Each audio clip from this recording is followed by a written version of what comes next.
Oh, hello. Welcome to a Glacial Geek review of the brand new 9th edition Necron Codex. Let's go dive deep and find out what's in store for our living metal friends.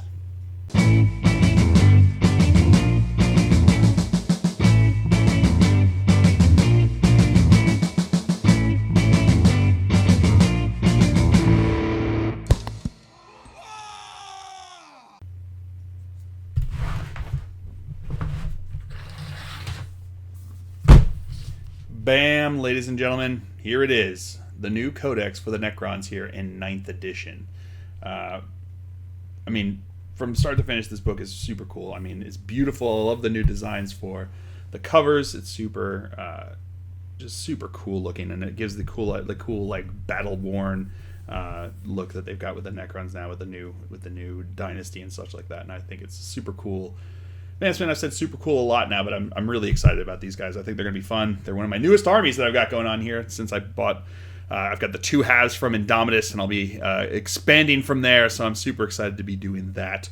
But let's crack it open and take a look inside. So again, this book is it's chock full of awesome stuff. It's got all of the lore. It's got the tons of beautiful art, which is fantastic. And you can check that out as you look through it. But it talks about the Silent King and all of the different things that they've got going on here, and a lot of photos of models, and as well as beautiful renderings of art and stuff like that. So look at that photo. That's so cool. The new Void Dragon model, and they've got the Silent King, all the different cool stuff here. So they've got some really fun, cool stuff. And again, these are into the rules here. So we've got a whole bunch of different ways. I think that these guys and the Space Marines are leading the way with the brand new style that they're going to be having with codexes and the way rules are going to be working in this 9th edition here. So it'll be interesting to see how it all keeps panning out and keeps playing out. So let's get into it here. So this talks about combat patrol and what a good combat patrol might be to start off with. Just an interesting way of playing it out there. So but then let's get into the detachment abilities here. So it says a Necron detachment is one that only includes models with the Necron's keywords, excluding models with unaligned keyword. Necron's detachments gain Royal Court and Dynastic Agents and Star Gods abilities. Necron's units in Necron detachments gain the Dynasty Codes ability, and troops units in Necron's detachments gain the Objective Secured ability. So again, in 9th edition now, Objective Secured is back to being a universal rule as opposed to having all the different names for the same exact thing. They've just settled it now where it is going to be just the same rule for everybody. So everyone's going to be getting that. So it'll be interesting to see that change here just in and of itself. So going into Dynastic Codes here, all Necron's units with this ability and all the models in them gain a Dynastic Code so long as every unit in that detachment is from the same dynasty. Dynastic Codes, the gain depends upon which dynasty they are from. Shows on the following pages. If your dynasty does not have an associated dynastic code, you can instead create your own dynastic code. So you can create your own dynasties with this book, which is pretty fantastic. Just like the Space Marines have the ability to create their own chapters, you can create your own dynasties, which I think is super fun. The Royal Court here, when mustering your army, if it contains the Silent King model, that model must be selected as your Warlord.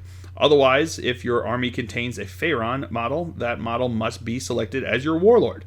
Otherwise, if your army contains an Overlord model, that model must be selected as your Warlord. Otherwise, if your army contains a Lord model, that model must be selected as your Warlord. If your army contains none of the listed models, select your Warlord as normal. So essentially, it just means that if following that order, depending upon what's in your army, what's in your list, you have to choose them as your Warlord. It's sort of like how in the Gene Stealer cult they have the Patriarch has to be your Warlord if it's in the list. So in here, if it's a Silent King, he has to be the Warlord. If there's no Silent King, then any Pharaons have to be your Warlord. If there's it just keeps going down the list, because at the end of the day, the Silent King is not going to take orders from a regular Lord. So that's what they have to make you do with all those different things. So let's go over Dynastic Agents and Star Gods. These are those amongst the dynasties which allegiances best suit them. So Dynastic Agent and C'tan Shards units can be included in a Necron's detachment without preventing other units in the detachment from gaining a dynastic code. Dynastic Agent and C'tan Shard units never gain a dynastic code. You can include a maximum of 1 C'tan shard model for each Necron's detachment in your army. So kind of cool there. So let's go over the dynastic codes here they have here. Dynastic codes for Mefrit, Solar Fury. Add 3 inches to the range characteristic of ranged weapons, excluding pistols, that models with this code are equipped with. Each time a model with this code makes a ranged attack that targets a unit within half range, the armor penetration characteristic of that attack is improved by 1. When the protocol of the Vengeful Stars becomes active with your army, which we'll get into protocols in a second, becomes active in your army. If every unit in your army, excluding a Dynastic Agent and C'tan Shard units, has this code, you can select both of that command protocol's directives instead of just one. Then you have, we'll just go over it here. So Navak, Awakened by Murder. Add 1 to charge rolls made for units with this code. Each time a model with this code makes a melee attack, if that model's unit made a charge move, was charged, or performed heroic intervention this turn, improve the armor penetration characteristic of that attack by 1. When the protocol of the Hungry Void becomes active for your army, if every unit in your army, excluding Dynastic Agents and C'tan Shard units, has this code, you can select both of that command protocol's directives instead of just one. The Nefrek, Translocation Beams is the name of its code. Models with this code have a 6+ invulnerable save, pretty good.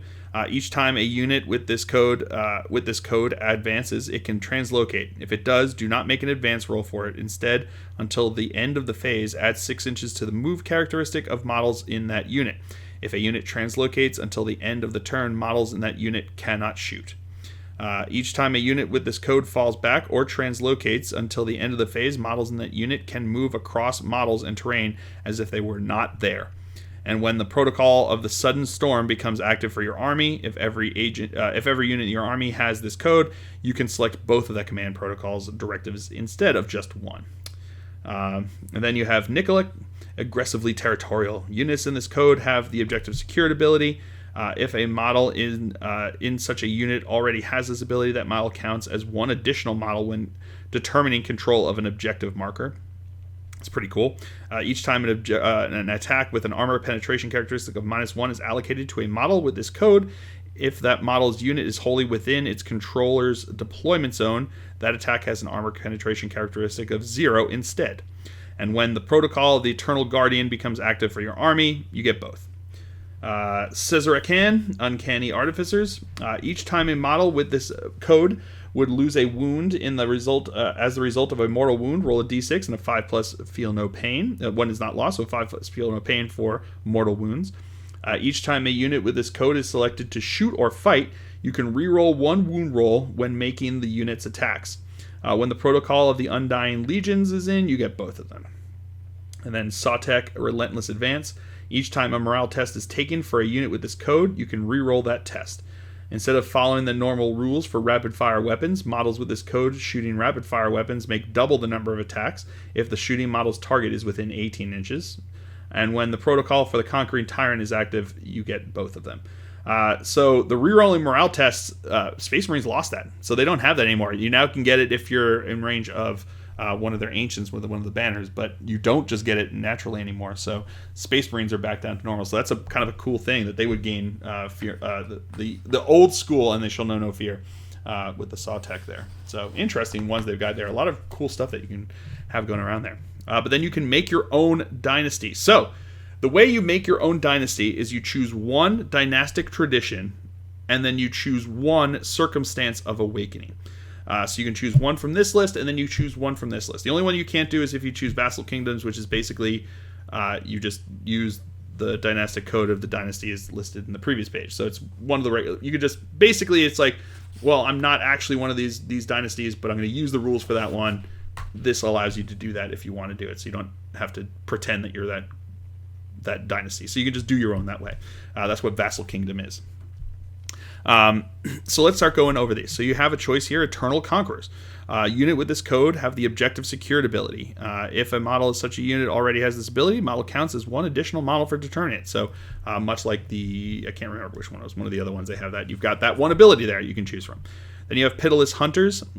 Instead of following the normal rules for rapid-fire weapons, models in this code shooting rapid-fire weapons make double the number of attacks if either the shooting model's target is within half the weapon's range, or if the shooting model is infantry and its unit remains stationary in your previous movement phase. So a little bit different there. So it's half range, or if they're infantry and stayed still. So sort of like the bolter discipline for the Space Marines, where if they're infantry and they stood still, they get the benefit of double tapping there, which is kind of cool. And then you have Superior Artisans. Each time a unit of this code is selected to shoot or fight, you can reroll 1 wound roll when making that unit's attack.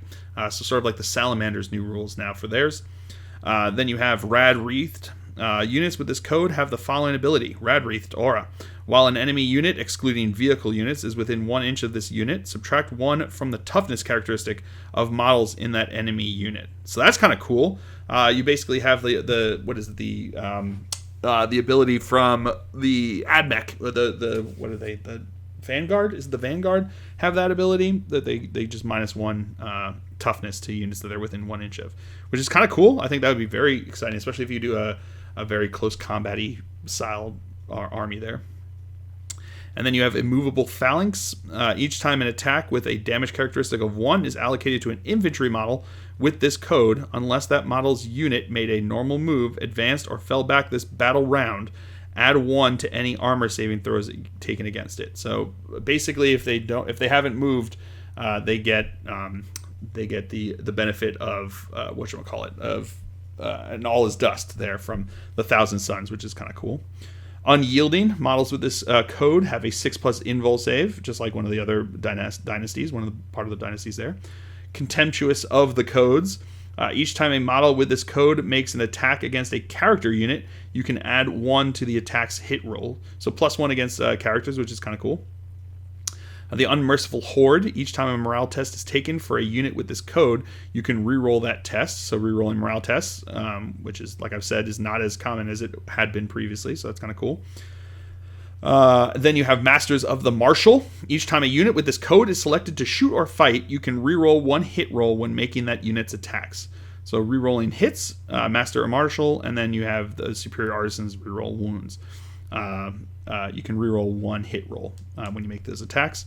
Then you have Butchers, add 1 to charge rolls made for units in this code. Pretty cool. Then you have Severed. A unit with this code benefits from the selected directive of your army's active command protocol while it is within 9 inches of a friendly Necron's character model, excluding C'tan Shard models, instead of 6 inches. So that's kind of cool to have that ability there. And then Vassal Kingdom, we already talked about that. You basically just choose one of the other codes. So then you get into the Circumstances of Awakening, which is the other half of what you can choose. So you can choose one of those lists, and then you can choose one of these lists. So then you have the Ancient Stir. You add 1 inch to the move characteristic of Canoptic models with this code, and each time a Canoptic unit with this code makes a pile-in or consolidate move, so long as each model that moves ends its move closer to the closest enemy models, you can move each model in that unit up to 4 inches instead of 3, which is kind of cool. Arise against the Interlopers. Each time a model with this code makes a melee attack against an infantry or biker unit, an unmodified hit roll of 6 automatically wounds the target. So that's fun. That's kind of cool, especially with a lot of the Gravis stuff that's going to be coming out here. There are going to be a lot of tough 5 units that are going to be out there with Space Marines. You have Healthy Paranoia. Add 3 inches to the range characteristic of ranged weapons, excluding pistols, that models with this code are equipped with. Relentless Expansionist. At the start of the first battle round, before the first turn begins, units with this code can make a normal move of up to 6 inches. That's cool. So it's just a whole unit, the whole army can just move 6 inches right into your opponent, which is, I think, that's super fun. That's super cool. Then you have Isolationists. Each time a model with this code makes an attack with a rapid-fire weapon that targets a unit within 12 inches, add 1 to the strength characteristic of that attack. So, kind of cool. Warrior Nobles. Each time a noble model with this code makes a melee attack, reroll a hit roll of 1 and reroll a wound roll of 1. So rerolling hit and wound rolls of 1 for nobles. So not just characters, but specifically nobles, which is like the lords and overlords and stuff like that. And they mark it out as one of the keywords that they have now going forward with these. And then you have the Interplanetary Invaders. Vehicle units with this code are eligible to shoot in turns in which they fell back. But if they do, then until the end of the turn, each time the model in the unit ranged attack, subtract 1 from the attack's hit roll. So sort of like the Ultramarines ability there. And then vehicle models with this code that do not suffer the penalty to hit rolls incurred for firing heavy weapons while the enemy units are within engagement range of their unit. So you can either fall back and shoot at -1, or you don't suffer the -1 for shooting heavy weapons in close combat. So kind of cool that they have a bunch of different ways to build it. So if you're going vehicle heavy, you can go here. You can go with the Relentless Expansionist is kind of cool. Just take a lot of board space, especially in 9th edition. Board control is a huge game changer now. So I think having that Relentless Expansionist is going to be a really good game changer there. I think that's pretty cool. So let's get into the stratagems that we now have. So they've divided it up into different areas. I haven't seen anywhere that says using these does anything different. I think it's just designed to make it easier to look up what you're going to be using there. So we have the first one is Dimensional Corridor. It's use this stratagem for 1 CP. Use this stratagem at the start of your movement phase. Select one Dynasty Core Infantry unit, Core and Infantry. So it's not just Core, it's Core Infantry unit. Because the Core does not just do infantry now, it specifically goes through. So I'm sure there's going to be other ones in there. Unit from your army that is on the battlefield. Remove that unit from the battlefield. In the reinforcement step of this phase, set that unit back up on the battlefield anywhere that is wholly within 3 inches of a friendly Dynasty monolith model, and more than 9 inches away from any enemy models. So that's kind of cool. You just pick it up and you just drop them down. You remove it from the end at the start of your movement phase. You remove it in the reinforcement step of this phase. So basically, you just remove it at the beginning of the movement phase, and then you can put it down at the end of the movement phase, anywhere that is wholly within 3 inches of a friendly battlefield and of a friendly monolith, and then more than 9 inches away from any enemy models. So that's kind of cool. For 1 CP. 1 CP, Techno or Oracular Targeting. Use this stratagem in your shooting phase before making the wound roll for an attack made by a Necrons model from your army. Do not make a wound roll for that attack. It automatically wounds the target. So that's kind of cool. It auto wounds. So if you have something that you're shooting with like a high damage, but the strength you're not sure. So if you're shooting at something that's like so if you're shooting at like a Knight Titan or something like that, and it's toughness 8, and you're worried about it wounding or not, you spend 1 CP and it auto wounds, and now they have to deal with the results of that. So they got to make the save or whatever it is. That's pretty cool. I like that. Then you got Extermination Protocols for 2 CP. Use this stratagem in your shooting phase when a Locust Destroyer or Locust Heavy Destroyer unit from your army is selected to shoot. Until the end of the phase, each time a model in that unit makes an attack, you can reroll the wound roll. So rerolling wounds for destroyers and heavy destroyers, which is kind of cool. 2 CP. Locust, so that's the previous destroyers. Now they've got all the different types of destroyers that they've got coming out, which is kind of cool. Storm of Flensing Blades. It is 2 CP. Use this stratagem at the end of the fight phase. Select one Flayed Ones unit from your army within engagement range of any enemy units. That unit can fight again. So fight again for Flayed Ones, which is kind of cool. For a little bit of information, the Space Marines lost the only unit that can use their fight again, honor the chapter, is Assault Intercessors. So same thing here, where they've just limited it to the specific unit that can do it. You now have Fractal Targeting. Use this stratagem in your shooting phase. Select one Tomb Blades unit from your army. Until the end of the phase, all rapid-fire weapons that model in the unit are equipped with are treated as being Assault 2 weapons. Models in that unit do not suffer the penalty to hit rolls incurred for firing assault weapons in a turn in which they advance. So pretty cool. Tomb Blades just get all over the place, all over the board. You then have Judgment of the Triarch for 1 CP. Use the stratagem in your shooting phase when a Triarch unit is selected to shoot, or in the fight phase when a Triarch unit is selected to fight. Until the end of the phase, each time a model in that unit makes an attack, add 1 to the attack's hit roll. So +1 for Triarch units, which is kind of cool. You then have Eternal Protectors. It's 1 CP. Use this stratagem in the fight phase. Select a Dynasty Lichguard unit from your army until the end of the phase. While the unit is within 3 inches of a friendly Dynasty Noble model, add 1 to the attack's characteristic of each model in that unit. So that's kind of cool. +1 attack for Lichguard, which is always a fun thing to have access to there. Then we have Resurrection Protocols. Use this stratagem in any phase when a Necron's Infantry Noble or Necron Infantry Cryptek model from your army is destroyed. You can choose to roll 1d6 at the end of the phase instead of using any rules that are triggered when the model is destroyed, e.g. the Surrogate Host ability. If you do, then on a 4+, set the model back up on the battlefield as close as possible to where they were destroyed and more than 1 inch away from any enemy models, with D3 wounds remaining. This stratagem cannot be used to set the same model back up more than once per battle. Then we have Strange Echoes for 1 CP. Use this stratagem in your command phase. Select 1 C'tan Shard model from your army. Select one of the powers from the powers of the C'tan that the model does not know. The selected power replaces one of the powers of the C'tan that the model does know. So you can swap around the power C'tan powers, which is kind of cool, for 1 CP. 1 CP, the Deathless Arise. Use this stratagem in your command phase. Select 1 Technomancer model from your army. Until the end of the phase, that model can use its Rites of Reanimation ability 1 additional time. So we'll get into this. The way they've changed Crypteks now, where Crypteks are divided into 4 separate different Crypteks. So the Plasmancer was one of them. The old school Cryptek on the cloak and stuff, I think, is just going to be Technomancers. Then you've got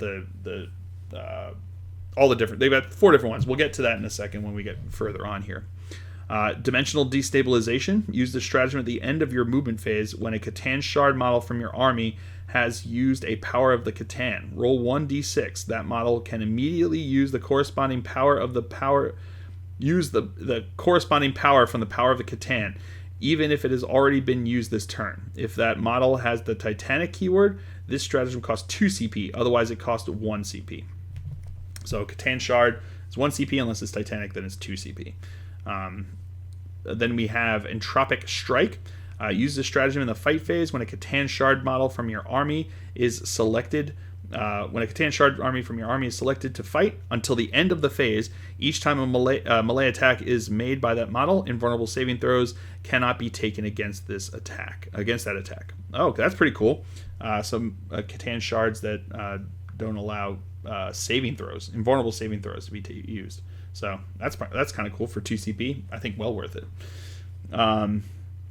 Hand of the Pharaon is 2 CP. Use the stratagem before the battle. Muster in your army. If your army does not contain a model with the Pharaon keyword, select 1 Necron's Overlord model from your army, excluding named characters. That model gains the Pharaon keyword, and in your command phase, it can use its My Will Be Done ability 1 additional time. You can only use this stratagem once. So you basically can upgrade an Overlord to a Pharaon, which is kind of cool. You then have Dynastic Heirlooms, which is 1 CP for giving extra relics. It can only be used once, except if it's in a Strike Force mission, then it can be used twice, and if it's an Onslaught, it can be used 3 times. So, pretty cool there for 1 CP each. And then Rarefied Nobility, it's the same thing except with Warlord traits, and the same thing once, unless you are playing in a Strike Force, then twice, and Onslaught 3 times. Enslaved Protectors for 1 CP. Use this stratagem in your opponent's charge phase. Select 1 Canoptic unit from your army. Till the end of the phase, that unit is eligible to perform heroic interventions as if it was a character. So that's kind of cool. Keeps your opponent from just charging into units and avoiding Canoptics there, which is kind of cool. For 1 CP, not bad. Then you have Stellar. Use the stratagem in your opponent's charge phase. So it's not even at the beginning of the charge phase. Select 1 unit from your army. So it just says in your opponent's charge phase. So your opponent can make. So you don't have to spend it like wondering if your opponent's going to charge. You can spend it like after your opponent charged and he's within heroic intervention of your Canoptics. You just go, all right, well, I'm going to spend 1 CP on Enslaved Protectors, and they're going to heroically intervene into you over here. Then we have Stellar Alignment Protocols for 2 CP or 1 CP. Use the stratagem in your command phase. Select 1 Necron's vehicle model from your army that has a wounds characteristic of 10 or more. Until the start of your command phase, that model is considered to have its full wounds remaining for the purpose of determining what characteristic on its profile to use. If that model has the Titanic keyword, the stratagem costs 2 CP. Otherwise, it costs 1 CP. So Titanics cost more, but regular ones are 1 CP. Not bad. Use the top profile. We then have reanimation prioritization. Use this stratagem in your opponent's shooting phase when a Necron unit from your army is selected as the target of an attack. Select one Canoptic Reanimator model in your army that is within 6 inches of and visible to the targeted unit. That model can use its Nanoscarab Reanimation Beam ability as if it was your command phase. Select the targeted unit to be healed by its Reanimation Beam, and any unit that has already was already being healed by that model's Reanimation Beam is no longer considered to be healed by it. So that's kind of cool for 2CP. We'll get into, I guess, the Canoptic Reanimator. We'll talk about the ability in a bit. Then we have Burrowing Nightmares. Use this stratagem at the start of your movement phase. Select one Ophidian Destroyers unit from your army that is on the battlefield. Remove that unit from the battlefield. In the reinforcement step of your next movement phase, you can set the unit back up on the battlefield anywhere that is more than 9 inches away from enemy models. If the battle ends while it is off the battlefield, it is destroyed. So it allows you to pick them off of the board and then drop them down again to go somewhere else next turn. Just popping around the board, which is kind of fun, kind of a cool ability there. You then have 1 CP for Self-Destruction. Use the stratagem in the fight phase. When a Canoptic Scarab Swarms unit from your army is selected to fight, select one model in that unit. After that unit has finished piling in, you can select one enemy unit within engagement range of that model and roll 1d6. On a 2 through 5, that enemy unit suffers d3 mortal wounds. On a 6, that enemy unit suffers 3 mortal wounds. The Canoptic Scarab Swarm model is then destroyed. So you basically just blow up a Scarab base blow up a Scarab base for it to do d3 mortal wounds or 3 mortal wounds, depending upon what you roll on a d6. Now we go into Prismatic Dimensional Breach. Use this stratagem in the reinforcement step of your movement phase. Select one Dynasty core unit from your army that is in strategic reserves, and then select one friendly Dynasty Night Scythe or Dynasty Monolith model that is on the battlefield. Set that core unit up anywhere on the battlefield that is wholly within 3 inches of that Night Scythe or Monolith model and not within engagement range of any enemy units. The stratagem cannot be used in the first battle round. So for 1 CP, you can take a unit out of strategic reserves and pop them wholly within 3 inches of a Night Scythe or Monolith and just out of engagement range. So it can be 1 1/4 inches away from an enemy unit, and you just pop them up like right there. I think that's super rad. For 1 CP, that's not bad at all. I like that one a lot. Especially if you've got like an aggressive squad that you want to charge in there, like a Lich Guard unit, or I think that could be super cool to show them doing that. So Shadows of Drazak. Use this stratagem in any phase when a Flayed One's unit from your army is selected as the target of an attack. Until the end of the phase, each time an attack is made against that unit, subtract 1 from the attack's hit roll. So -1 to hit some Flayed Ones, which is for 1 CP. Not bad, especially if they in a bad situation. I think that'd be super cool. Etheric Interception. Use the stratagem in the reinforcement step of your opponent's movement phase. After an enemy unit has been set up on the battlefield, select one hyperspace. So use the stratagem in the reinforcement step of your opponent's movement phase after an enemy unit has been set up on the battlefield.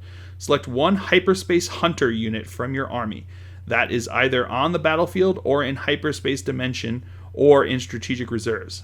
If that Hyperspace Hunter unit is in hyperspace dimension or in strategic reserves, set it up anywhere on the battlefield that is within 18 inches of that enemy unit and more than 9 inches away from any enemy models. That Hyperspace Hunter unit can, at the end of the phase, shoot as if it were your shooting phase, but until the end of the phase, it can only target the enemy unit that was just set up on the battlefield, and only if that enemy unit is an eligible target for that attack. So that's kind of cool, dropping them in there. I imagine the hyperspace. I don't remember actually looking. I didn't remember seeing. I wonder if that's probably going to be the death marks there, using that ability there, which is. They've done that a lot. They've taken a lot of abilities that units had and moved them into stratagems, and they've also taken abilities that throughout like this and the Space Marine ones, they've taken some that were stratagems and just put them into units. So interesting to see those changes. You then have Relentless Onslaught here. Use this stratagem in the shooting phase when a core infantry unit from your army is selected to shoot.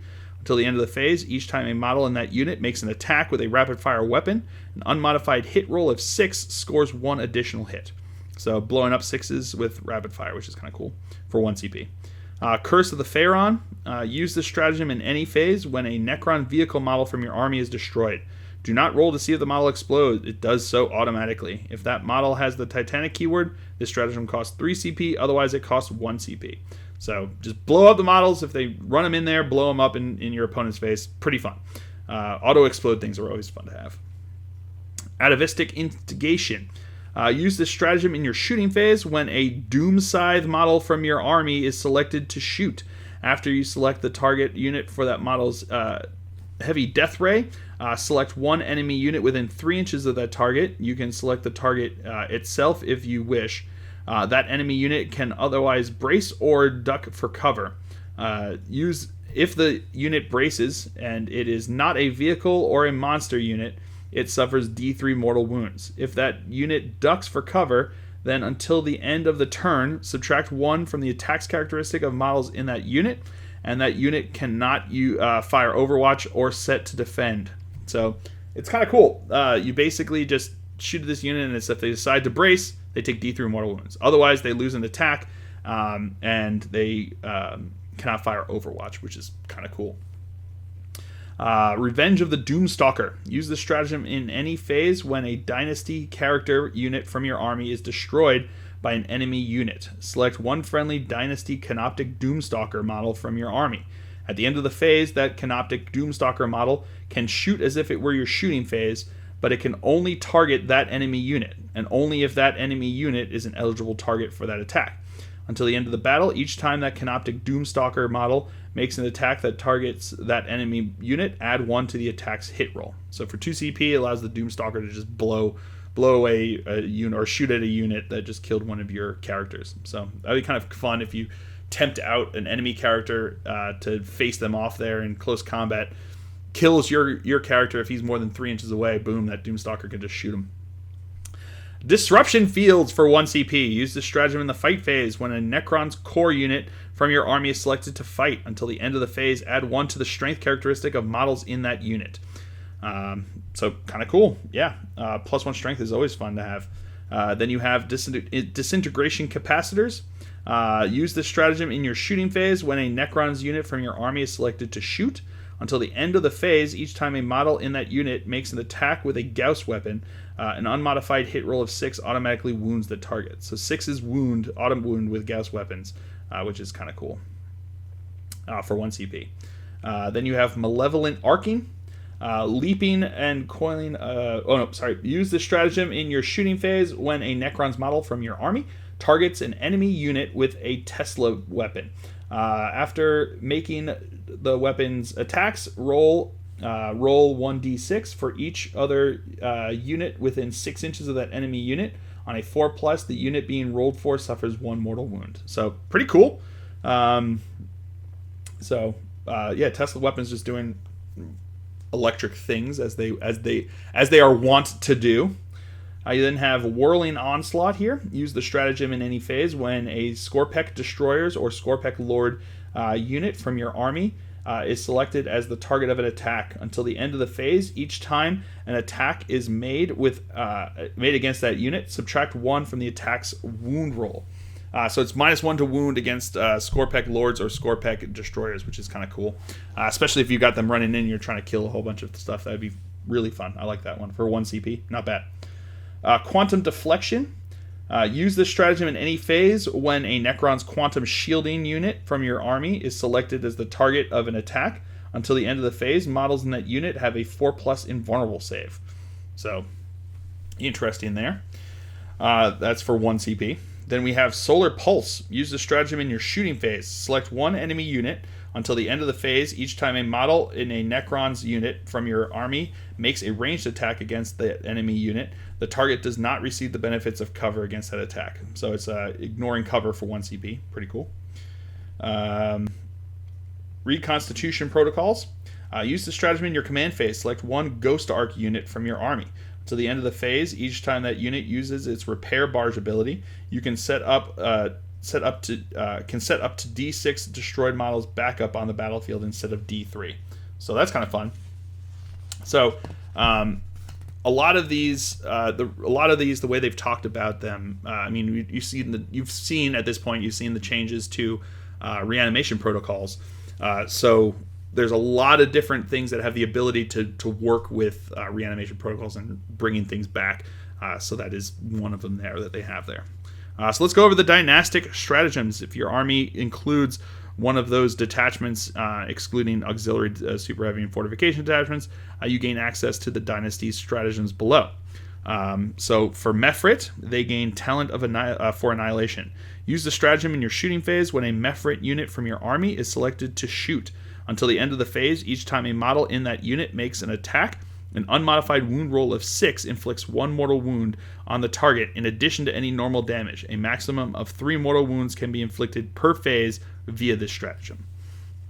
So that's pretty cool. 1 CP, a maximum of 3, so it does cap it out, but still not bad for 1 CP. I like that a lot. Then you have Translocation Crypt for Nefrek. Use this stratagem before the battle when declaring reserves and transports. If you are playing a mission without this step, use this stratagem during deployment instead. Select 1 Nefrek unit, excluding vehicle or monster units, from your army. That unit gains the Dimensional Translocation ability. Reclaim a Lost Empire is for the Nikolek. Use this stratagem in your shooting phase. Select 1 Nikolek infantry unit from your army that is currently performing an action. That unit can still shoot this phase without that action failing. So that's pretty cool. If you're sitting on an objective doing an action, you still get to shoot with that unit, which is for 1 CP, not bad. Super helpful. Then you have Blood Rights for 1 CP for Novak. Use this stratagem in the fight phase when a Novak unit from your army is selected to fight.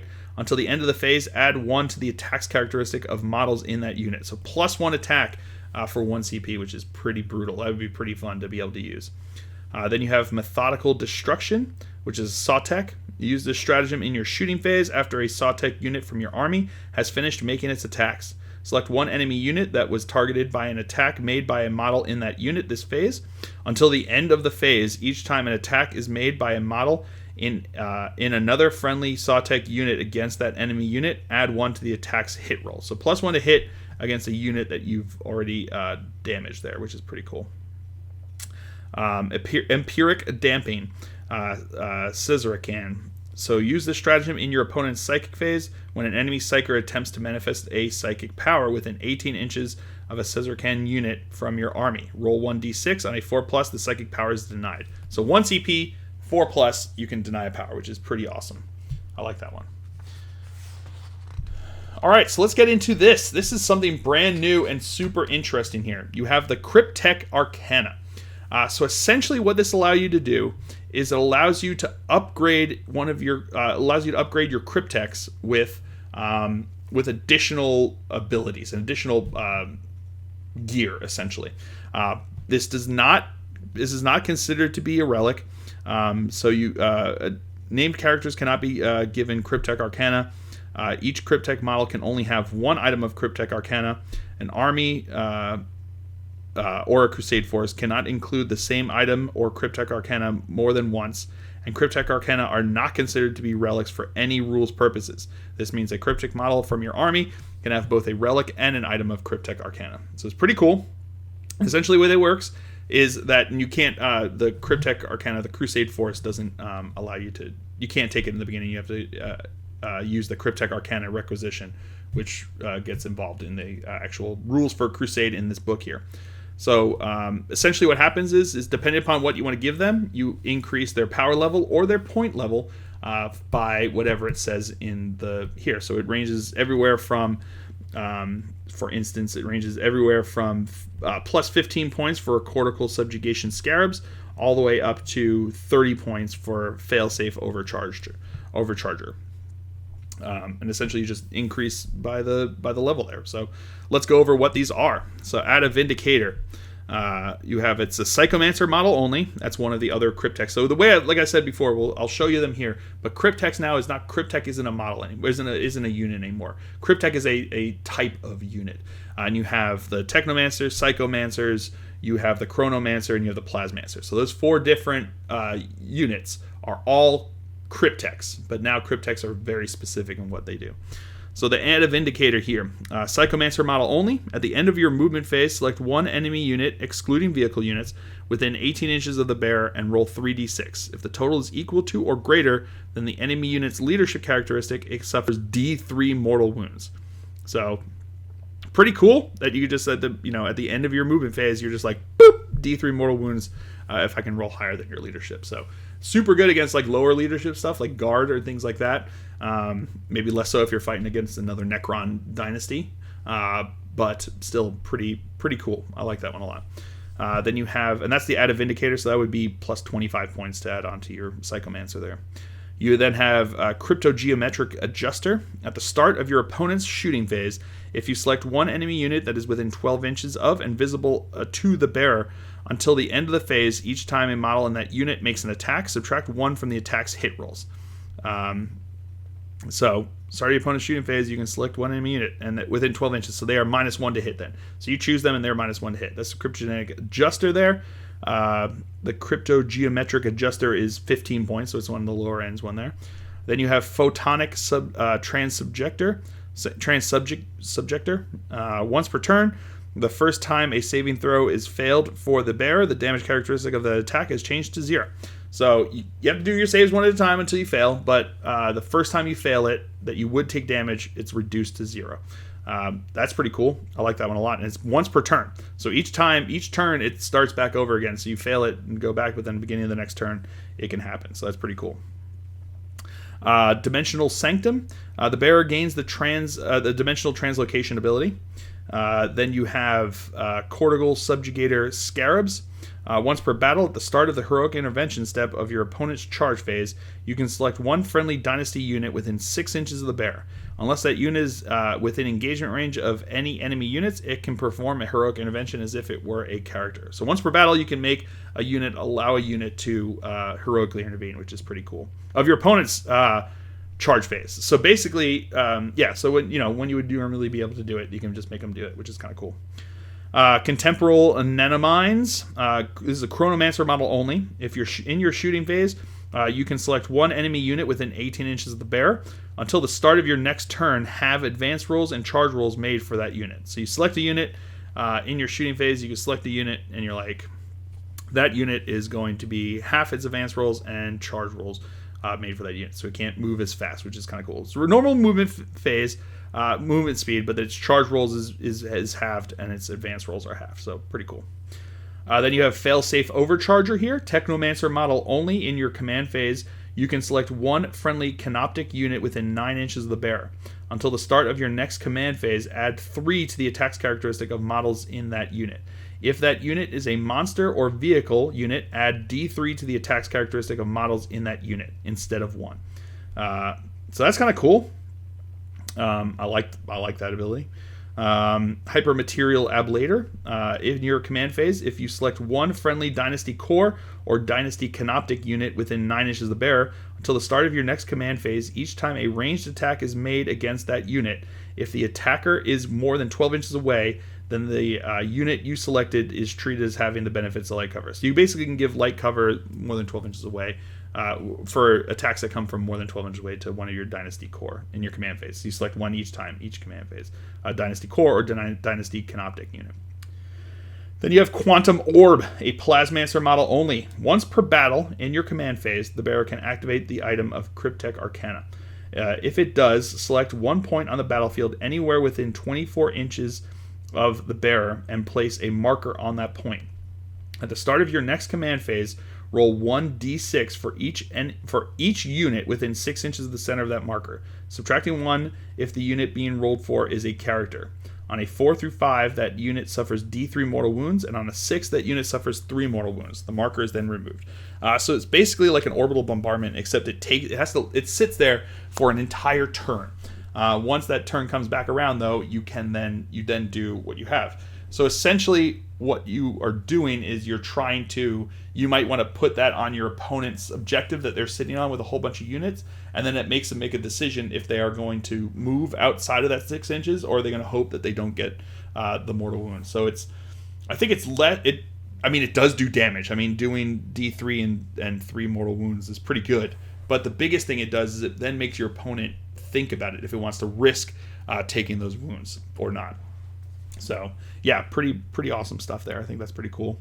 The Quantum Orb, how much is that one? The Quantum Orb is 20 points though, so it's 20 points for that one shot thing that you're doing there. So who knows? I don't know if it's necessarily what I would do. Then you have Metallodermal Tesla Weave. At the end of the charge step, at the end of the charges step of your opponent's charge phase, you can select one enemy unit that finished a charge move within 6 inches of the bearer this phase. Roll 1d6 on a 2+. The enemy unit suffers d3 mortal wounds. I like that one a lot. That one's super cool. The Tesla Weave is going to be 20 points, and if your unit charges you once per at the start of your charge step of your opponent's at the end of the charges step of your opponent's charge phase, you can select one enemy unit. So each turn that they charge into you, you can just be like, boom, on a 2+, you're taking d3 mortal wounds. Pretty good. I like that one a lot. Then they have the Phylacterine Hive, Technomancer model only. Once per battle, when the bearer uses its Rites of Reanimation ability, you can select one friendly Dynasty Canoptic, Dynasty Destroyer Cult, or Triarch Praetorian unit to be affected by that ability instead of one friendly Dynasty Core unit. So that's pretty cool, because again, it's like I was talking about when you're bringing things, there's abilities to bring things back outside of just reanimation protocols now, and some of those things are specific to choosing core units. So kind of cool to see how that works. Then you have Prismatic Obfuscatron. That's what I think it says. Unless the bearer is the closest eligible target, enemy models cannot target it with ranged attacks. So with the changes to Lookout Sir, that's pretty cool. The ability to then have them wandering around doing what they need to do, go where they need to do, without having to stay within range of a unit that's going to have 3. That within the unit of 3. I think it's pretty fun to be able to do that. So now, because of the changes to Lookout Sir, that becomes helpful there to keep them alive, wandering around, doing what they got to do. So that's a kind of cool new thing that they've got going on here with the Cryptek Arcana. I like it a lot. And then you add points as opposed to having to spend stratagems to make it happen, and I think it's beneficial for everyone. I like it a lot. So let's go over the Warlord traits that they have here. So the first one you have is Enduring Will. Each time an attack is allocated to this Warlord, subtract 1 from the damage characteristic of the attack to a minimum of 1. So that's pretty cool. You have Eternal Madness. Each time this Warlord makes a melee attack, you can reroll the wound roll. So rerolling wound rolls for melee, that's pretty cool.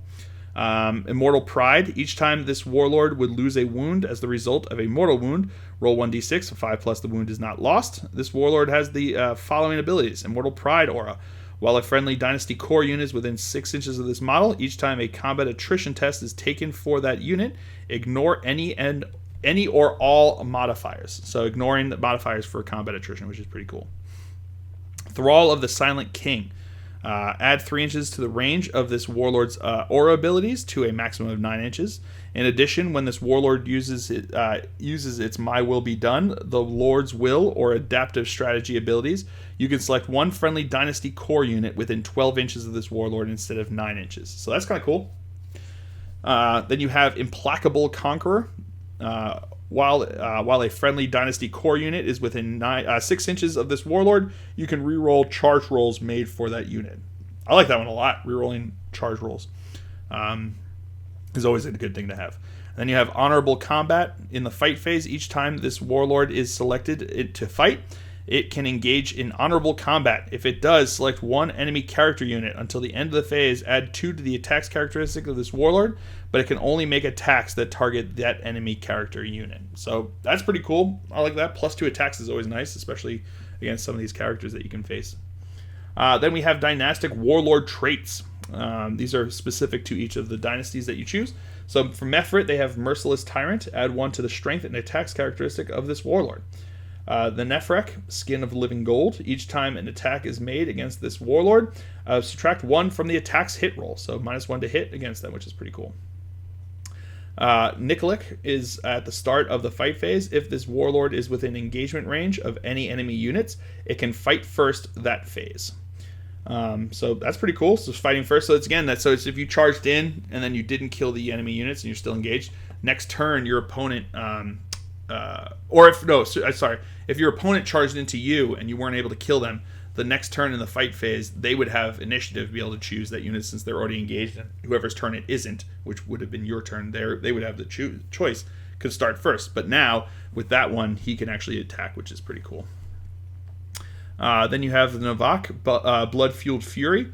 Each time this Warlord makes a melee attack, an unmodified wound roll of 6 inflicts 1 mortal wound on the target in addition to any normal damage. So 6 is doing mortal wounds is pretty good when you've got them in combat there. And then you have Sawtek, Hyperlogical Strategist. While this Warlord is on the battlefield, each time you spend a command point to use a stratagem, you can roll 1d6 on a 5+. That command point is refunded. And then Caesarcan, the Triarch's Will. If your Warlord has this Warlord trait, then when assigning command protocols for the battle, you can select 4 command protocols instead of 5. And then one of those command protocols can be assigned to 2 battle rounds instead of 1. So that's kind of cool, because we'll get to those in a second, the way they have it working out here with this.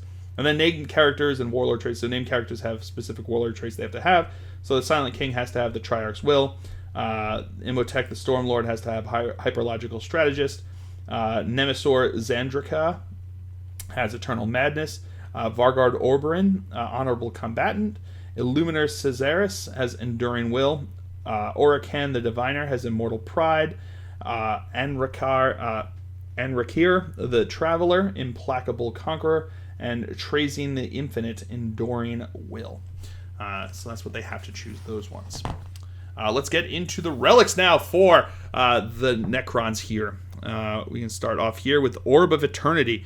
Model with a Resurrection Orb only. The relic replaces the Resurrection Orb. Once per battle in your command phase, the bearer can use this relic. If it does, select one friendly Dynasty unit within 6 inches of the bearer that is not at its starting strength and has not had its reanimation protocols enacted this phase. That unit's reanimation protocols are enacted, and every destroyed model in that unit begins to reassemble. Each time a reanimation protocol roll is made for those reanimation protocols, add 1 to the result. So that's pretty cool. So again, it goes into this reanimation protocols. Usually the models that don't reanimate don't get to try again once it's activated for each additional step. So for here, at least that's the way I read it. It may be changed the way they might have meant it to be, but the way I read it was that the way reanimation protocols, we'll get into it in a second, but the way reanimation protocols work now is you roll it, and once they fail it, they're gone. They're not going to be coming up with the regular reanimation calls. But there's things like this, like the Orb of Eternity and stuff, where they talk about all destroyed units start to reassemble, because that's part of the act of the reanimation protocols. Then we have Nanoscarab Casket. Each time this bearer uses Living Metal ability, it regains 1 additional lost wound. So healing 2 wounds per turn, which is pretty cool. Gauntlet of the Conflagrator. This relic has the following profile.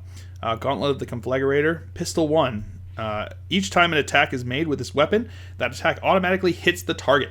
Instead of making a wound roll 1d6 for each model in that target unit. That unit suffers 1 mortal wound for each result of 6 that the attack sequence ends.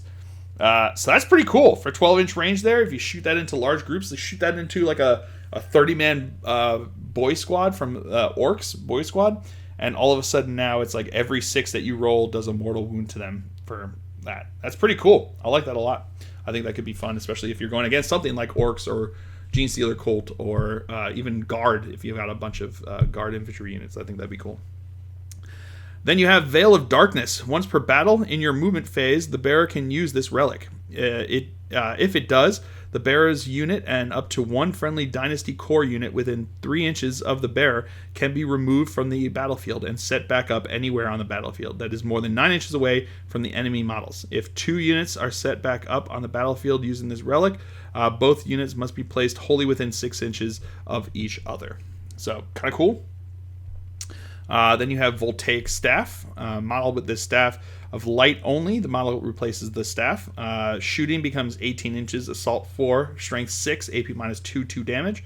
And in melee, it becomes strength plus 1, AP minus 2 damage. So pretty cool there. Abilities, shooting each time an attack is made with this weapon.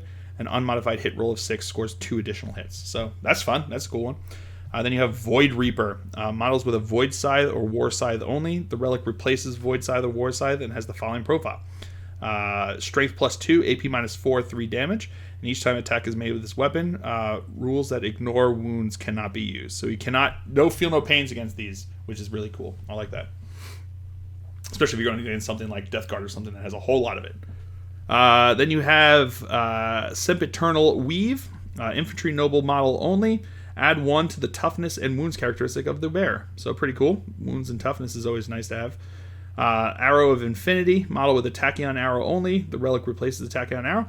Arrow of Infinity, again 120-inch range. Assault 1, Strength 16, AP -5, 6 damage. The bear can only shoot this weapon once per battle. So that's pretty good. I think that's pretty nice to be able to shoot that. You're wounding tough 8 on 2s, which is pretty good. AP -2, 2 damage. Solar Staff, a Nephric model with this Staff of Light only. Replaces it, becomes 24 inches, Assault 6, Strength 5, AP -2, 1 damage. Or the Solar Staff in melee, it becomes Strength User, AP -2, 1 damage. Each time an attack is made with this weapon against an infantry unit, if a hit is scored, then until the end of the turn, that unit is blinded. Blinded units cannot fire Overwatch or set to defend. So pretty cool there. Infinity Mantle, Nicolic model only. Add 1 to the armor saving throws made for the bear. Each time this bear would lose a wound on roll of a d6, that wound is not lost. So 6 plus feel no pain, and +1 to armor saving throws. So that's pretty cool. I actually like that one a lot. And then you have the Blood Scythe, Navak, model with the Void Scythe or War Scythe only. This relic replaces a Void Scythe, the War Scythe. It becomes Strength +2, AP -4, 2 damage. Each time this bear fights, it makes 2 additional attacks with this weapon. So that's kind of cool. Then you have the Vanquisher's Mask, which is Sawtech, model only. At the start of the fight phase, you can select 1 enemy unit within 3 inches of the bear. That unit is not eligible to fight this phase until after all eligible units in the army have done so. Basically, it's the there's a couple different armies that have this ability where you're like, boom, you fight last. And it's not eligible to select, so you can't even use the Interrupt to have them fight, because Interrupt now says they have to be an eligible target, so this makes it not eligible. So you cannot interrupt with it, which is pretty cool.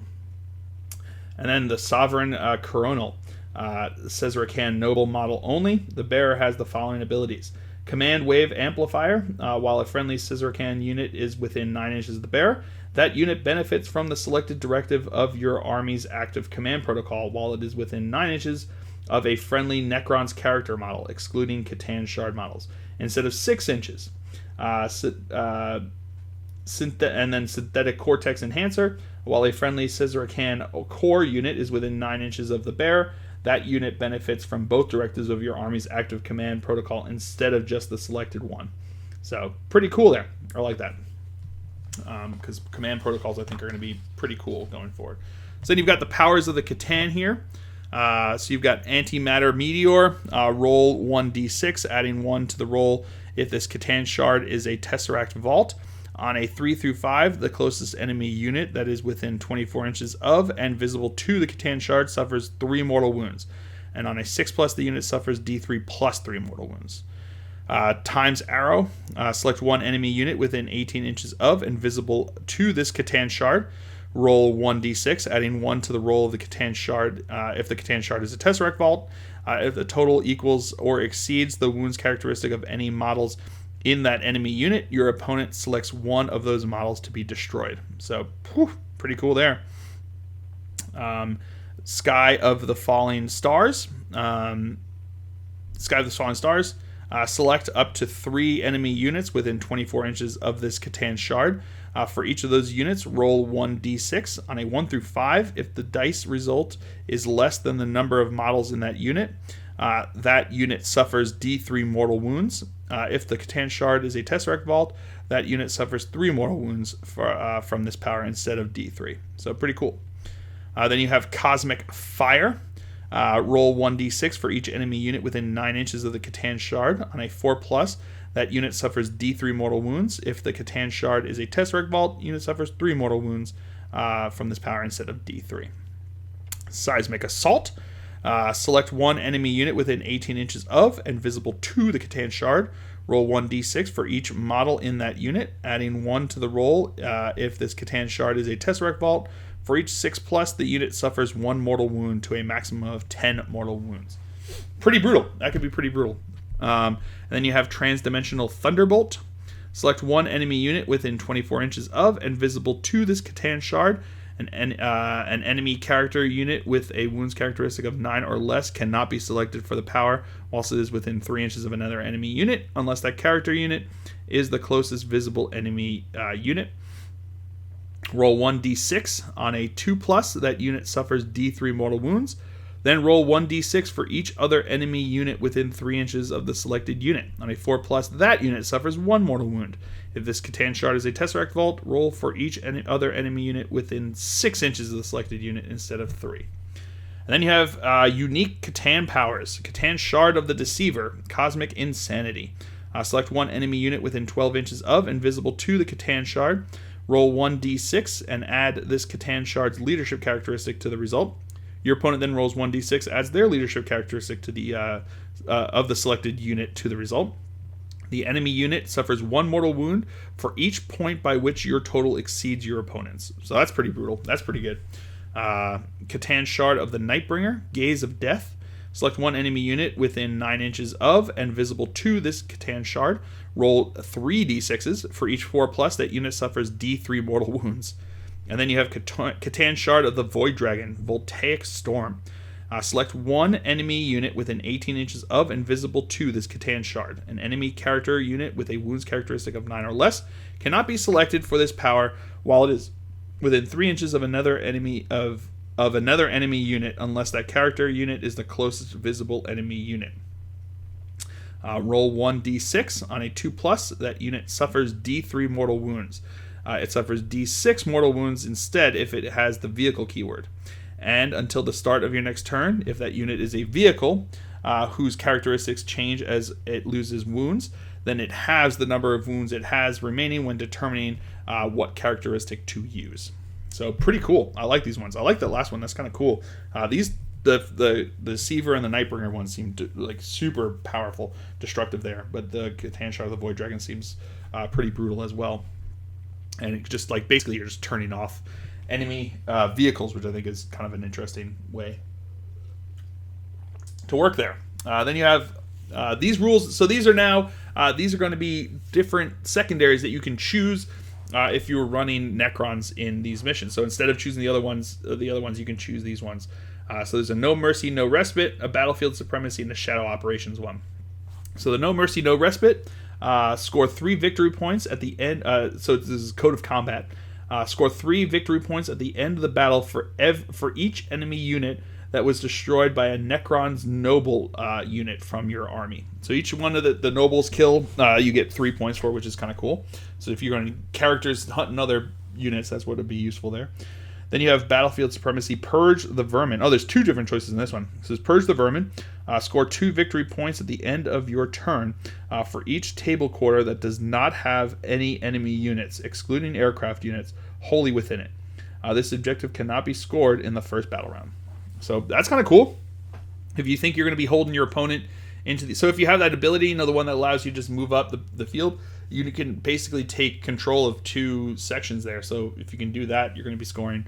4 points per turn there for a couple turns. You can get your max out there. That's kind of cool. I like that one.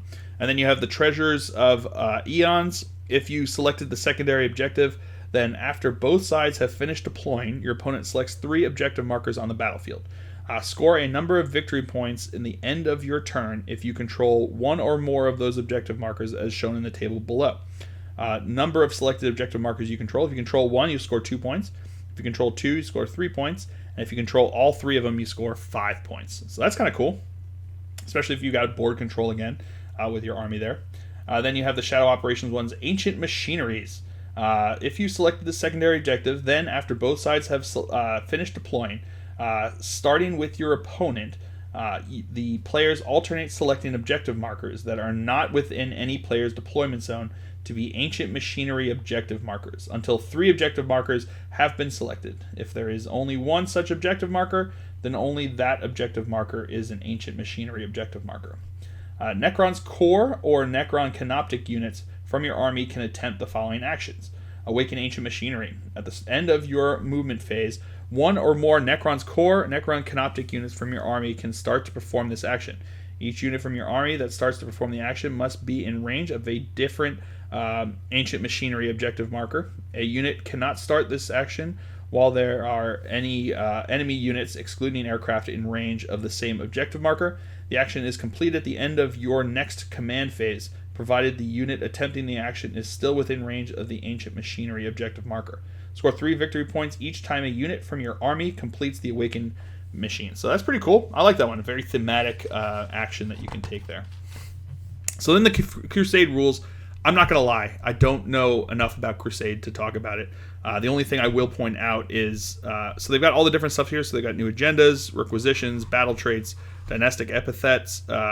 They've got weapon enhancements, battle scars, Crusade relics, and then they showcase one of the different things here. So the only thing I will point out is the requisitions, the Cryptek arcana requisitions that you can get there for the points there. But I don't know enough about this to really talk about them. So it's kind of it looks cool. I mean, it expands a lot on what they can do for the armies, which I think is super fun here. And then they show the Crusade army that are going here. This looks so cool. Just all the different models that they've got going on for these guys are so rad looking. I'm super excited for Necrons going into here in the 9th edition. So let's go over these different stuff here. So they've got the different data sheets, the Dynasty keyword, that everyone has to choose the Dynasty keywords. You then have War Gear abilities. So there's a couple different abilities. Let's go over them. So you've got some of the different units will have dimensional translocation. During deployment, you can set up a unit in a hyperspace dimension instead of setting it up on the battlefield. If you do, then the reinforcement step of one of your movement phases, you can set up the unit anywhere in the battlefield that is more than 9 inches away from an enemy model. From any enemy model. So it's basically just deep striking in again there. Living metal at the start of your command phase. Each model with this unit regains 1 lost wound. And then you have reanimation protocols. So this is the big change that has occurred here. And they talked about it in the preview that GW had from the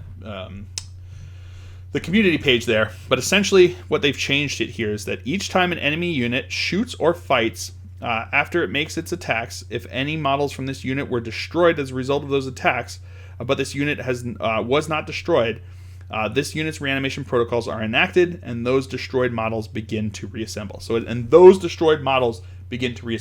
only the ones that died because of those attacks that start to reassemble.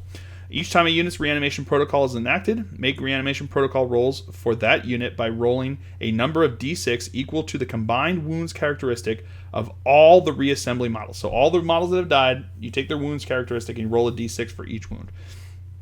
Each reanimation protocol roll of 5+ is put into a pool. Reanimation protocol roll can never be modified by more than -1 or +1. If the number of dice in that pool is greater than or equal to the wounds characteristic of any reassembly models, select one of those models to be reanimated. A reanimated model is put back to its unit with its full wounds remaining. Can only set up within engagement range of enemy units that are already within engagement range of the reanimated model's unit. Cannot, if it is your charge phase, be set up closer to any enemy units that are targets of a charge declared by this unit this phase. So it's essentially if they get killed in Overwatch, you can't get them closer to make an easier charge. And no longer counts as having been destroyed for the purposes of morale tests this turn. You then reduce the number of dice in the pool by a number equal to the wounds characteristic of that reanimated model, and repeat the process until either there are no more reassembly models, or the number of dice remaining in the pool is less than the wounds characteristic of any of the reassembly models. Any model that is not reanimated fail to reassemble, and any dice remaining in the pool are discarded. So essentially the way it works now is that each time you get shot at or punched or whatever, if models die from it, you then take a number of d6 is equal to the number of wounds that were lost there. So if you say you lost 3 warriors, you take 3 dice, and you would roll them, and every on the 5+, you put those 5 pluses into a pool. You then put a unit into that. You can bring back a unit model for that equals up to that. So for in the case of the warriors, if I rolled 2 5+s on those 3 dice, I could bring back 2 models back into the unit. The other ones are lost. You don't get to roll for them each time you get shot. It's only the ones that die in those turns that they're going to be trying to be. They're going to try to reassemble themselves. As we've talked about before, there are some exceptions, or there's some certain circumstances when this can be changed. So there's certain ones where they say, like you can choose a unit, and that unit's reanimation protocols enact, and then you roll for each model that is missing at that point. So for those ones, they can be all of the ones that are missing, then you start to roll for it. But for the basic reanimation protocols, it's just the ones that are lost in each of those attacks. So let's go over command protocols here. If every unit in your army, excluding Dynastic Agent, C'tan Shard, and unaligned units, is from the same dynasty, and you select a noble model to be your warlord, this unit is eligible to benefit from this ability, and the following rules apply. After both sides have deployed, but before you have determined who will have the first turn, you must assign a different one of the command protocols below to each of the first 5 battle rounds, and note this down secretly on your army roster.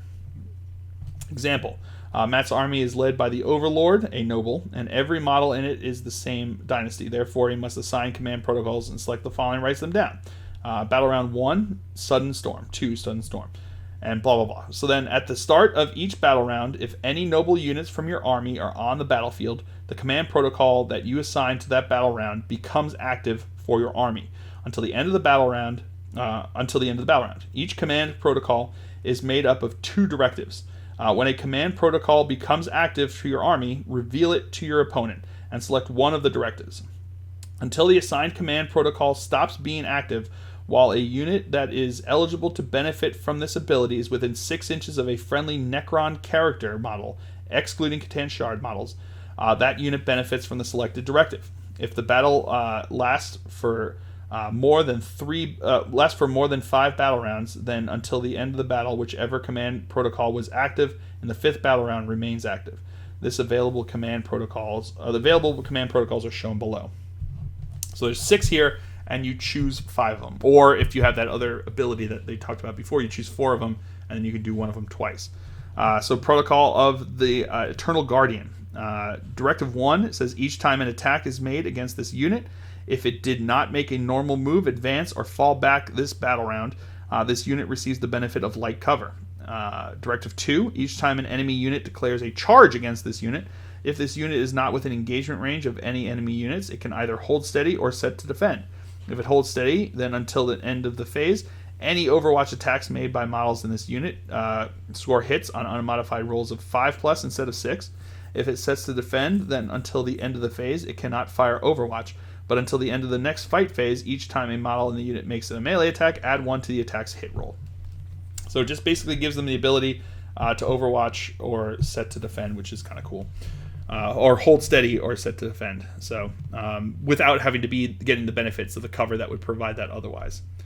Then we have here on number 2 is Protocol of the Sudden Storm. Directive 1 is add 1 inch to the move characteristic of models in this unit. And Directive 2 is if this unit is performing an action, it can still make attacks with ranged weapons without that action failing. So that's pretty cool. I like that ability there. Then you have Protocol of the Vengeful Stars. Directive 1 says each time a model in this unit makes a ranged attack on an unmodified wound roll of 6, improve the armor penetration characteristic of the attack by 1. And then Directive 2 is each time a model in this unit makes a ranged attack that targets a unit within half range, the target does not receive the benefits of cover to its saving throws against that attack. So you can either get +1 to your on wound rolls of 6, you get a +1 AP, or give them the ability to ignore cover, which is kind of cool. And then you got the Protocol of the Hungry Void. Directive 1 says each time a model in this unit makes a melee attack on an unmodified wound roll of 6, improve the armor penetration characteristic by 1. And then Directive 2 is each time a model in this unit makes a melee attack, if the unit made a charge move, was charged, or performed a heroic intervention this turn, add 1 to the attack's strength characteristic. So that's pretty cool. Then you have 5, the Protocol of the Undying Legions. Directive 1, each time this unit uses its Living Metal ability, each model in this unit regains 1 additional lost wound. Directive 2, each time you make reanimation protocol rolls for this unit, you can reroll 1 of the dice. So that's pretty cool. That's actually pretty cool. I like that one. And then you have Protocol of the Conquering Tyrant. Directive 1, add 3 inches to the range of this unit's aura ability to a maximum of 12 inches, and increase the range of the following abilities this unit has by 3 inches to a maximum of 12. Lord's Will, My Will Be Done, and Rites of Reanimation. And then Directive 2 is this unit is eligible to shoot in a turn in which it fell back, but if it does, then until the end of the next turn, each time a model in this unit makes a ranged attack, subtract 1 from the attack's hit rolls. So pretty cool that you get to choose those, and then each one that comes up, there's the 2 different choices. So if things have not quite gone the way you hope you wanted them to, hopefully one of the other ones will work. So if you have an idea and you're like, I really want to add 1 inch to the movement phase for mine with the sudden storm in turn 3 or whatever, and all of a sudden it comes to turn 3 and you realize I don't want to be moving anywhere because I'm sitting on these objectives and I'm doing these actions that I thought would have been taken care of but I couldn't do before, so I need to do them now. You can activate that one and then they can still shoot, which is pretty cool.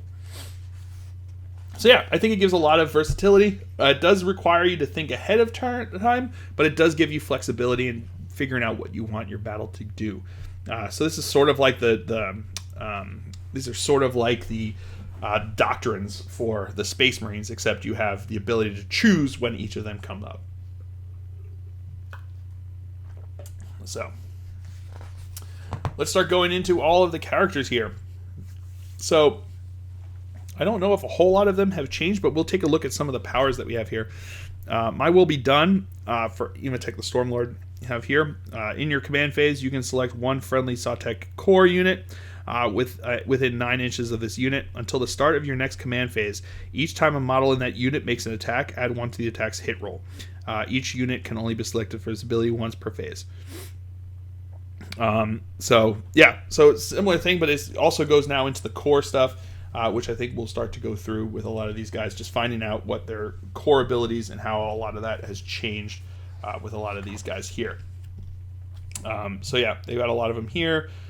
For instance, Luminous Caesarus is a dynastic agent in Cryptek here, so anybody can take him, which is kind of cool there. And he also counts as a technomancer for all that fun stuff.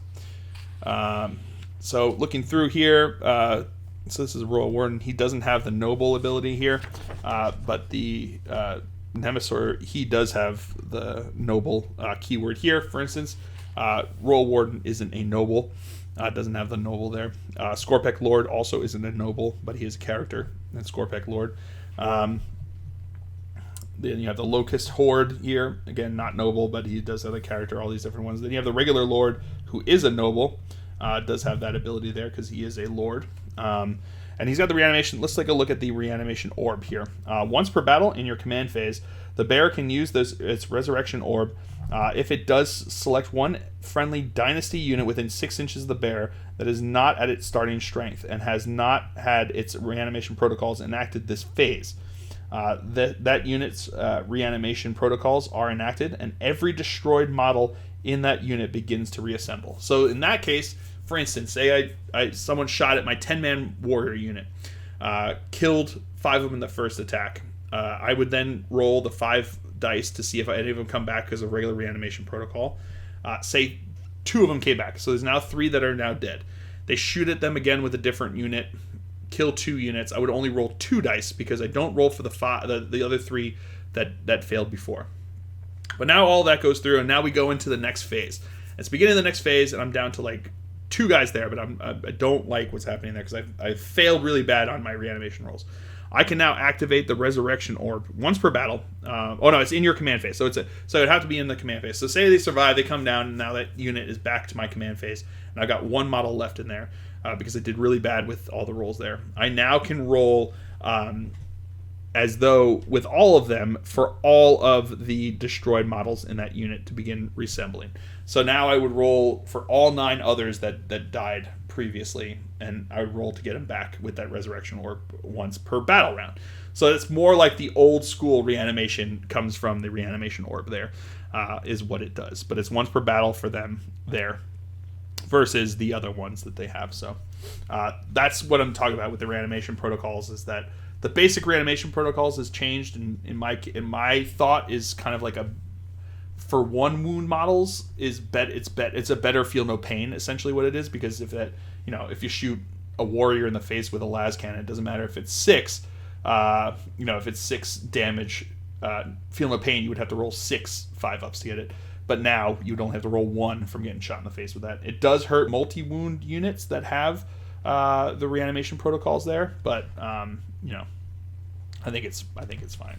I think it's an interesting way to do it. But like I said, there are certain things now that are going to take its place and help you deal with all of that stuff. So, and then you have different stuff like the Overlord here. While this friendly Dynasty Relentless March is a special ability here, while a friendly Dynasty core unit is within 6 inches of this model, each time this unit is selected to make a normal move or advance until the end of the phase, add 1 to the move characteristic of the models in that unit. So pretty cool, having all these different things. A lot of this hasn't really changed a lot. This has changed a lot.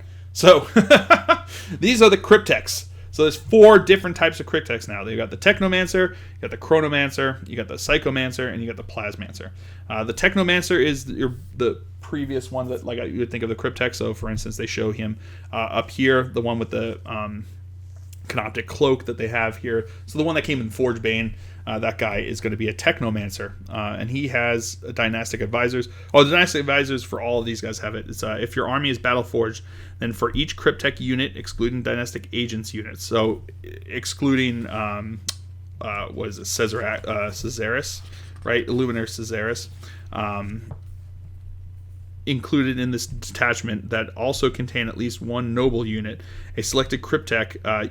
A second Cryptek unit can be included in this detachment without taking up an additional battlefield role. So you can have, say you have an Overlord and you also have a Technomancer. You can then take a Plasmancer without taking up an additional HQ slot. So it's kind of cool the way they have that. So you can take a bunch of these different guys that have different abilities. Technomancers have the rights of reanimation. In your command phase, you can select 1 friendly Dynasty core unit within 6 inches of this model. 1 destroyed model from that unit is reanimated. If the selected unit is a Necron warrior unit, D3 destroyed models from your unit are reanimated instead. Each unit can only be selected for this ability once per phase. So that's pretty cool that they have that ability there. Then you have the Psychomancer, has a couple different abilities. He has Harbinger of Despair. In your morale phase, you can select 1 enemy unit within 12 inches of this model and roll 3d6. If the result is greater than the enemy unit's leadership characteristic, select one of the results opposite to take effect until the start of your next morale phase. Each unit can only be selected for this ability once per phase. The selected unit cannot perform actions. If the unit is currently performing an action, it immediately fails. The selected unit loses the objective secured ability, half the advance rolls and charge rolls made for the selected unit, and the selected unit cannot fire Overwatch or set or to defend, and is not eligible to fight in the fight phase until after all eligible units in your army have done so. So you get to choose one of those, which is pretty cool. In your morale phase, you do it onto your enemy and make them do that. And then you have Nightmare, Shroud Aura. While an enemy unit is within 6 inches of this model, subtract 1 from the leadership characteristic of models in that unit, and subtract 1 from the combat attrition test taken for that unit. So that's kind of cool. The ability just to mess with your opponent there, which I think is super, super effective, which is kind of cool. Chronomancers, they have... he also has his weapons here. He's got Abyssal Lance, which is Assault 3, Strength 4, AP minus 3, 1 damage. And the Abyssal Lance in combat is AP minus 3, 1 damage, Strength user. Chronomancer, he has his rules. He has a Time Splinter Mantle, which is a 4+ invul save. And then he has a Chronometron. In your command phase, you can select 1 friendly Dynasty unit within 9 inches of this model. Until the start of your next command phase, you can reroll charge rolls made for that unit. And models in that unit have a 5+ invul save. So that's pretty cool, buffing up a whole bunch of units there. And then he has a bunch of different things here. He has the Aeon Stave Shooting, Assault D3, Strength 5, AP minus 2, 1 damage. Blast, each time an attack is made with this weapon, invulnerable saving throws cannot be taken against it. So that's pretty cool. Then you have Entropic Lance shooting, which is just strength 8, assault 1, strength 8, AP minus 3, D3 plus 3 damage. Really cool. And Aeon Stave melee is strength user, AP minus 2, 1 damage. Each time it attacks made with this weapon, and vulnerable saving throws cannot be taken against it. And the Chronotendrils, strength user, AP 0, 1 damage. Each time this bear fights, it makes 3 additional attacks with this weapon. So it's almost like a chain sword or cultist knife or something like that.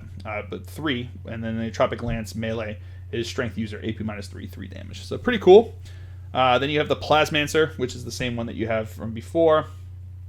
So he has Living Lightning at the start of the fight phase. Roll 1d6 for each enemy unit within 6 inches of this model. On a 4+, unit suffers 1 mortal wound. And then Harbinger of Destruction at the end of your movement phase. If this model did not fall back that phase, roll 3d6s for each 4+. The closest enemy unit within 24 inches and invisible to this unit model suffers 1 mortal wound. So pretty cool there. You're probably going to want some Technomancers to be able to do their thing.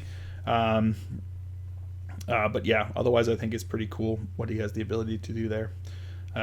So I like that a lot. I like them, the way they've done that. So Necron Warriors, obviously you're going to have core, so will Immortals. You've got the Canoptic Reanimator that you've got here. So let's take a look at his Nanoscarab Reanimation Beam aura. In your command phase, you can select one friendly Dynasty unit within 6 inches of and visible to this model. Until the start of your next command phase, while this unit is within 6 inches of and visible to this model, that unit is being healed by this model's Reanimation Beam. While a unit is being healed by a Reanimation Beam, add 1 to Reanimation Protocol rolls made for that unit. For each unit can only be healed by 1 Reanimation Beam at a time. So it's basically giving them a +1 to reanimation rolls to one unit, which is pretty cool. And then you have the Hexmark Destroyer. He is a hyperspace hunter, so we talked about that before, but he does not have core, so he's not core. But he's going to have 6 Emetic Disintegrator Pistols, strength 6, AP minus 1, 1 damage. So pretty cool there. Inescapable Death. Each time this model makes a ranged attack, you can ignore any and all hit roll and ballistic skill modifiers, and the target does not receive the benefits of cover against that attack. In addition, each time this model fires Overwatch, it scores hits on unmodified hit rolls of 2+ instead of 6. So that's pretty cool. 2+ Overwatch is not bad at all. It makes spending the 1 CP to have him Overwatch pretty good. Then you got Multi-Threat Eliminator. Each time an enemy model is destroyed by a ranged attack made by this model's Emetic Disintegrator Pistols, after this model makes the rest of its attacks, it can shoot with one of its Emetic Disintegrator Pistols 1 additional time. These attacks cannot generate additional attacks. So each time an enemy model is destroyed by an attack, so each enemy model that is destroyed, you can do more attacks, which is pretty cool. And then Hardwired for Destruction. Each time this model makes an attack, reroll hit roll of 1. So pretty cool. Then we've got Lich-Guard. Lich-Guard are core, so they've got the ability there, which is pretty good. Then you have Death Marks, are core as well, and they're also hyperspace hunters, like we had talked about. Flayed Ones are not core, but they are infantry there. Each time a model in this Flesh Hunger, each time a model in this unit makes a melee attack against an enemy non-vehicle unit, unmodified hit roll of 6 scores 1 additional hit. And then Terrifying Foes, or while this enemy is within 3 inches of enemy unit, subtract 2 from the leadership characteristic of models in that unit. Then you've got the Crypto Thralls here, which came from the Indomitus box. They are not core as well. If your army is Battle Forged, then for each Cryptek unit included in your detachment, 1 Crypto Thralls unit may be included in that detachment without taking up a battlefield role. So that's pretty cool. And while a friendly Cryptek unit is within 3 inches of this unit, enemy units cannot target the Cryptek unit with ranged weapons. And then while this unit is within 6 inches of any friendly Cryptek units, models in this unit have a weapon skill and ballistic skill characteristic of 3+, and attacks characteristic of 6. So that's pretty cool. Yeah, pretty brutal there, the way they've got the working out there. So I like them. I think they're pretty neat. Scorpek Destroyers are not core either, so they don't get the benefits of those, which is kind of interesting there. But they are Destroyer Cult, and they have all their fun stuff going there. They are now 3 to 6 6-man units, and it says for every 3, one of them has a Hyperphase Thresher. So it's basically the 3 from Indominus, every 3 will have the same weapons loadouts there. Then you have the Canoptic Plasma Sight. Viral construct. If your army is Battleforged, then for each Dynasty Destroyer Cult unit included in a detachment, 1 Dynasty Canoptic Plasma Sight can be included in the detachment without taking up a battlefield role slot. You cannot include more Dynasty Canoptic Plasma Sight units in a detachment than there are Dynasty Destroyer Cult units in that detachment. Evasion protocols. While this model is within 3 inches of a friendly Dynasty Destroyer Cult unit, enemy models cannot target this model with ranged weapons unless it is the closest eligible target. In addition, this unit cannot perform actions. Recall protocol. If the unit coherency check step of the morale phase, if this model is not within 6 inches of any friendly Dynasty Destroyer Cult models, this model is destroyed. Infused Madness. Once per turn, that's when they can make their Destroyer Cult units within 3. Start of either your charge phase or the fight phase, you can select 1 friendly Dynasty Cult Destroyer unit within 3 inches of the model. If you do, roll 1d6 on a 1. One model in that unit is destroyed, regardless of the result. Until the end of the turn, add 1 to the strength and attacks characteristics of models in that unit. Each can only be selected for this ability once per turn. So again, you're taking a risk with them, but I think they're super cool. I think they can really add a lot there, but you're taking a risk with that because you can't re-roll it. With the way that the command point reroll works now in this edition, you can't re-roll it. You got the Triarch Stalker over here. Quantum shielding on this. This model has a 5+ invulnerable save. In addition, each time an attack is made against this model, an unmodified wound roll of 1 through 3 always fails, irrespective of any abilities and weapons the attacker must have. So quantum shielding has changed. Quantum shielding now is, like I said, it's a 5+ invul save, and it basically gives them transhuman physiology there. So they cannot, wound rolls of 1 through 3 do not wound it. So only 4, 5, and 6s will actually wound Triarch Stalker there. So yeah, a bit of a, it makes that shooting strong weapons at it. I guess now if you shoot this, it's got toughness 6. So if you shoot a las cannon, yeah, it's definitely worse because I mean you used to be if you shot a las cannon at it and you rolled at 6 damage there, the las cannon now has to wound on a 4+ as though it was toughness 9. But if it does roll at 4+, you're still going to take the d6 damage on it, which is pretty brutal. But it does have a 5+ invul save. I don't know. I definitely think it's worse. I definitely think it's worse. Let's take a look at the C'tan Shard of the Void Dragon here, because he's a brand new one here. So he's got his Spear of the Void Dragon shooting, heavy 1, strength 9, AP -4, d6 damage. Each time an attack is made with this weapon, if a hit is scored, draw a straight line between the closest point in the model's base or hull and that of the closest model in the target unit. Make 1 wound roll against the target unit and each other unit the line passes over. Each time an attack made with this weapon is allocated to a vehicle model, that attack has a damage characteristic of D3+3. So pretty brutal. It's got the Necrodermis. This model has a 4+ invul save. In addition, this model cannot lose more than 3 wounds in the same phase. Any wounds that it would be after that point are not lost. So, yeah, we saw a lot of this stuff when they previewed him with the Games Workshop community page. They had the previews there, so pretty awesome stuff. I think he's going to be fun, and the model just looks so rad. I definitely want to get them so bad. He's definitely going to be one of my first. When he comes out, he's going to be in my Necron army, expanding that way. So I think he's pretty cool. Going through here, Canoptic Spiders, they have reanimation protocols. They are not core. Actually, in Scarab Swarms are also not core, but they're Canoptic here. So you do have a bunch of different stuff there. Ophidian Destroyers, those are the new destroyer units that have the tail there that they're going up there. They've got the Reap Blade and the Threshers, just like the other guys. And they have Ophidian Claws.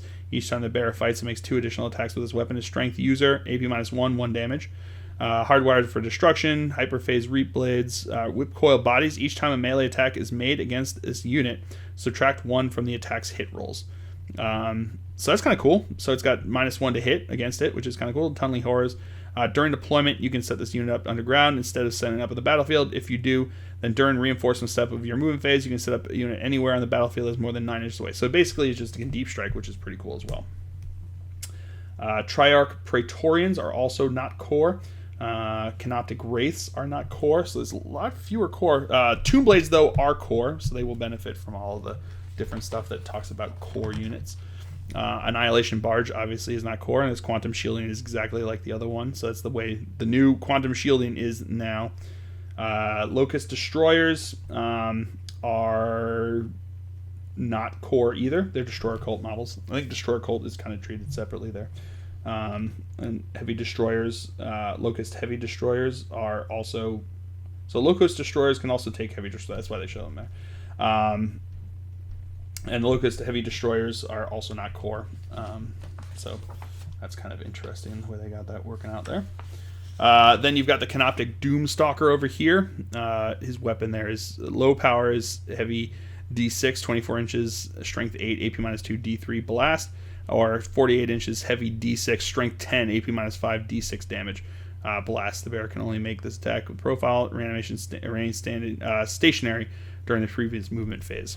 Then you've got the Ghost Arc. All these different. So Ghost Arc has Repair Barge in your command phase. If you select one friendly Dynasty Necron Warriors unit within 6 inches of this model, if you do, up to D3 destroyed models from that unit reanimate. Each unit can only be selected for this ability once per phase. And then you have the Doom Size, all the different stuff. So Doom Size, Supersonic Explodes, hard to hit, airborne. Then you've got the Night Scythe, has all the same things there, hard to hit. This model has a transport capacity of 20, so that's pretty cool. He's got the usual stuff there. Then you have Obelisk, Tesseract Vault, and Monolith. All this similar stuff going on over here with these guys. But now we've got the Silent King, which is the brand new model, and we've got the Convergence of Dominion, which I don't know if they've talked about these ones yet. So the Convergence of Dominion is the new. It's a fortification model that they have here. So essentially, they don't have a movement, so they stay still. But Convergence of Dominion, when this unit is first set up on the battlefield, its models do not have to be set up in the unit coherency. Instead, each model must be set up wholly within 12 inches of one other model from its unit. From that point on, each model is in this unit is treated as a separate unit. Dominion Protocols Aura. While a friendly Dynasty core unit is within 6 inches of this model, add 2 to the leadership characteristics of the models in that unit. Dynastic Command Node. While the Command Protocol is active for your army, friendly units with the Command Protocol's ability that are within 6 inches of this model benefit from the selected directives of that of the active Command Protocol. And Translocation Protocols. While there are any Star Stell units, because each of these is called a Star Stell, Convergence of Dominion. Any Star Stell units from your army on the battlefield, Cryptek units in your army can attempt the following actions as described in the Warhammer Core Book. Activate Translocation Protocols action. At the end of your movement phase, one friendly Cryptek unit from your army that is within 3 inches of any friendly Star Stell units can start to perform this action. The action is completed at the end of your turn. Once completed, select one of those Star Stell units and remove it from the battlefield. In the reinforcement step of your next movement phase, that Star Stell unit back. Set that Star Stell unit back in the battlefield anywhere that is more than 9 inches away from any enemy models. If the battle ends while it is away, it is destroyed. So pretty cool there. It's got Transdimensional Abdicator, which is range 12, Assault D3, Strength 4, AP minus 3, 3 damage. So it's basically just trying to expand the ability for the protocols, which is kind of cool. So they got all the weapons. I don't know. I don't think I noticed anything that was different on these. They might be. I may have missed it up there, but I don't think that anything looked like it changed too much here. And then you got the point values, which I think stayed mostly the same for a lot of them. From the chapter approved Minotaurum manual here. I don't think I remember seeing too much of a name. The only difference is that now the way they do it is they put the points value for the unit, and then you just add in the different stuff that you take with it. So for instance, the Overlord here has a base cost, and then if it also has the Resurrection Orb, it's plus 30 points. If it has attacking arrows, plus 5 points. Void Scythe, that's plus 15 points. If it has a War Scythe, that's plus 5 points. So it's pretty cool the way they worked all of those up. And then I can't show you the last page because at the back of the book actually has a code that you can put in and allows you to get the this codex in the Warhammer app, which is pretty cool.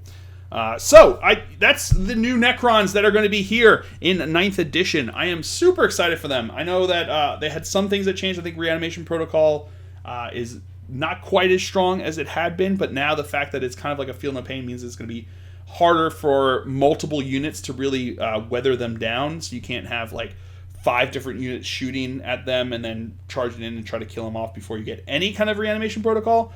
But at the same time, like multi-wound units that are trying to use reanimation protocol, I think, are going to be hurting from it more so than single wound units. So honestly, I think maybe the warriors, like 1 wound units like warriors, I think are going to do probably better with it than they had previously. And now there's other abilities that allow you to bring stuff back to along the same lines as reanimation protocol. So I think there's some hope with that. I don't think it's all negative from those changes. I think there's a lot of positive from those changes.